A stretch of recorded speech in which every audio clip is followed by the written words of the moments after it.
Hi guys, it's time for another Blu-ray update. I was actually hoping to do an Entertainment Store Star Trek Steelbook review today, but it didn't turn up even though it was posted on Tuesday. So I'm just going to review a bunch of other Steelbooks I've received.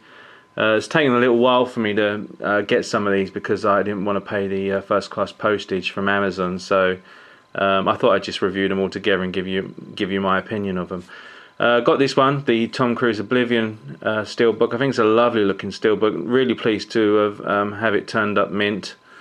And it's one of these nice Steelbooks with such a great image on the front. Really well framed in the front cover there. That I'm kind of happy that it's like a flat surface.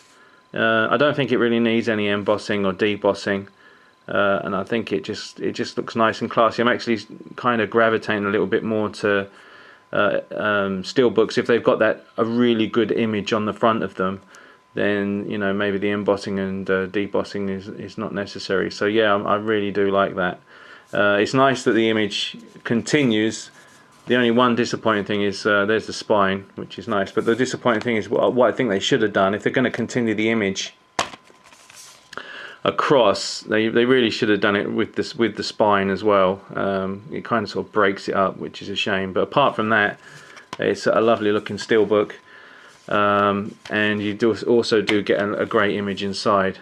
I got this for £16 something from Amazon, so definitely the best deal. I know that a few other retailers are asking for over £20, so which seems to be getting more and more common with Steelbooks, unfortunately, and that's why I'm picking and choosing now my Steelbooks. I'm pretty much in the past wanted every Steelbook that you could get.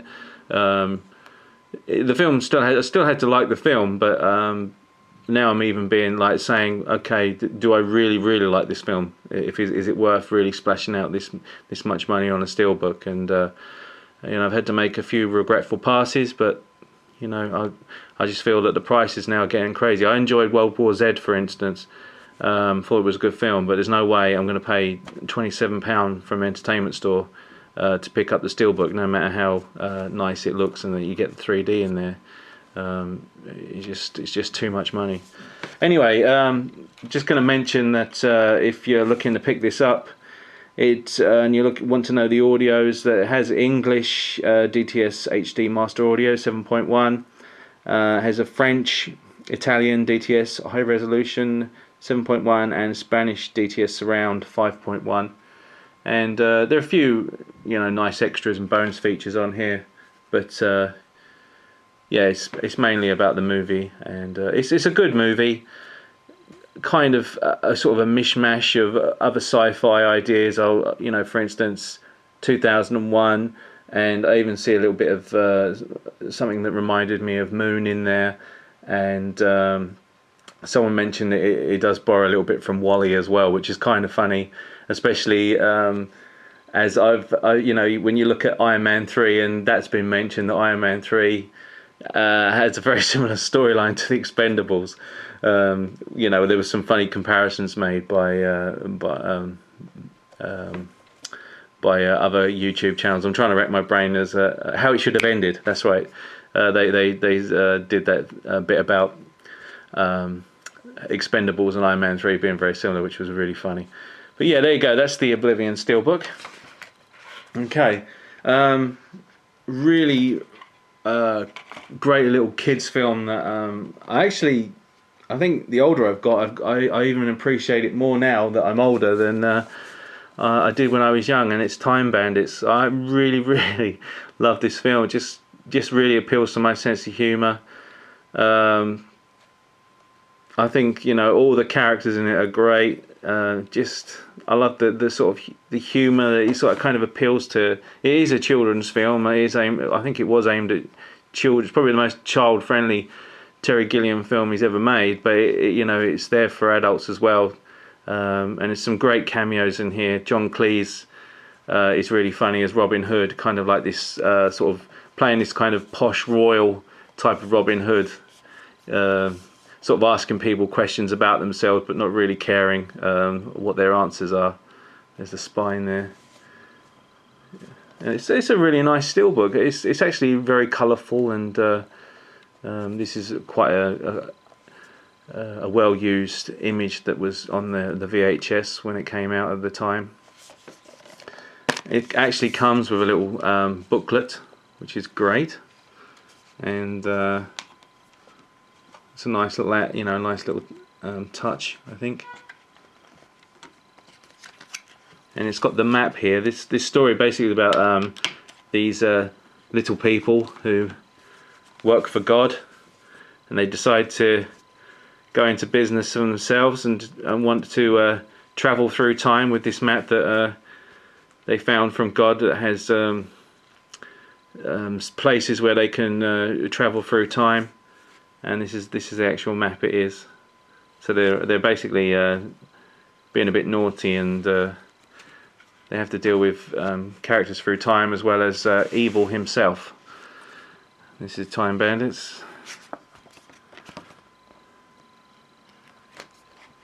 You can see all the different characters that were in it. Sean Connery's in it as well.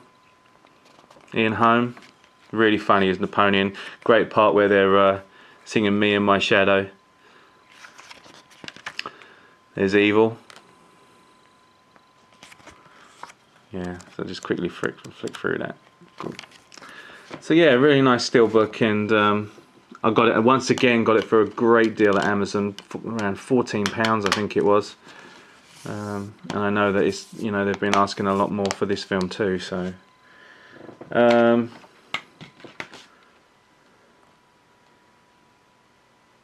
it just basically says, I haven't had the chance to look at the languages on here, but it is stating on the back that it is English only. But there are a lot of special features on here, so if you're a fan of the film, it's definitely something there for you, and they're all director approved special features. I was able to pick up Withnail and I, another British comedy that I really love. Just quickly show you the steelbook of that. Got it for a great deal. Got it from High Def Ninja. It was from Zavvi, but High Def Ninja had a code, so if you're not a member of that forum, you're missing out. And I was able to pick this up for just £10, and I got it mint, and it's actually one of the nicest steelbooks I've seen. It's you can see the embossing there on the words and the framing.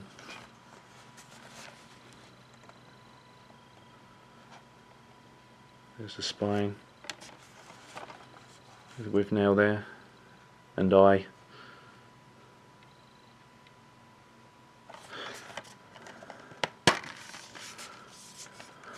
You get the DVD and the Blu-ray with this.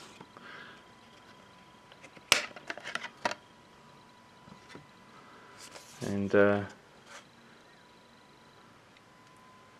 it's got Richard E. Grant, who's absolutely fantastic in his role. Paul McGann, great in his role, and Richard Griffiths, who is just brilliant as Uncle Monty, the scary Uncle Monty. And sadly he passed away this year, so it's kind of fitting tribute to him, I suppose, that such a nice steelbook came out for one of his best performances. Put them back in here. Once again, it looks like an English language only on this film. Okay, I went to Sainsbury's and I picked up a lenticular. They did a special lenticular. If I can just lift this up a bit. Lenticular version slipcover for Olympus Has Fallen. £13. I know that there is a steelbook coming out, but they want like £18 for it, and I thought, you know what, it's Olympus Has Fallen. I think I'll just go to Sainsbury's and pick up this this movie with a nice lenticular for just 13 quid, and I'll be happy with that. Die Hard in the White House, that pretty much explains everything you need to know about the film, and it's good, just a good blast, good silly fun, and yeah, that's the slipcover, exactly the same image on the inside, one disc only deal, and you know, films, as I said, when I was saying about steelbooks, films like this, if I can get like a nice lenticular or something like that, I'm happy with that. Picked up Robin Hood, one of the first films I think I've seen in my life. I think it was I was about 4 or 5. It was like a second rerun of the movie, because I mean I was only around 1.5, 2 when this came out officially. But I do have, it's one of the earliest memories I have of my mum taking me to see this film, and yeah, it's a good little Disney film. Really enjoyable. It's got some great moments in it. Probably I wouldn't say it was one of the ultimate classic Disney films, like, you know, I say like 101 Dalmatians or The Jungle Book, but it still stands the test of time, and it's still great for kids to see today. I picked up the Enter the Dragon set, the new one. Good image on it, but I have to say I was very disappointed when this arrived, especially after I saw how good the American version was, and I was hoping we'd get a similar thing. And it seems that Warner Brothers are now, giving us not as good editions as they come out in the States. Another example is the Hobbit extended edition. I've got the statue now on pre-order from America because they're not even bothering to bring out the statue over here in the UK, which is rather disappointing. But yeah, I got it. It's, it is worth picking up for the. I mean, I actually thought the old transfer was pretty good, but this is even slightly better. And yeah, you get like the postcards and stuff, but it would have been nice. The box is so much nicer.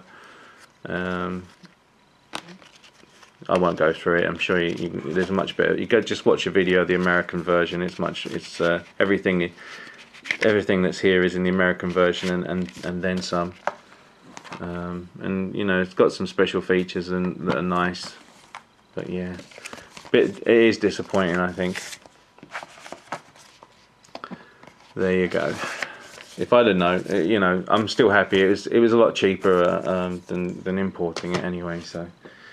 And another example of why I am not getting the Steelbook of Wreck-It Ralph. Xavier announced the Steelbook Wreck-It Ralph that's on pre-order.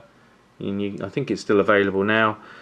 But just before they announced that, I was looking through Play.com, and Xavier Outlet were having this on sale. It's the 3D Blu-ray, and it was £11.99. So, I've got the 2D in there and the 3D in there.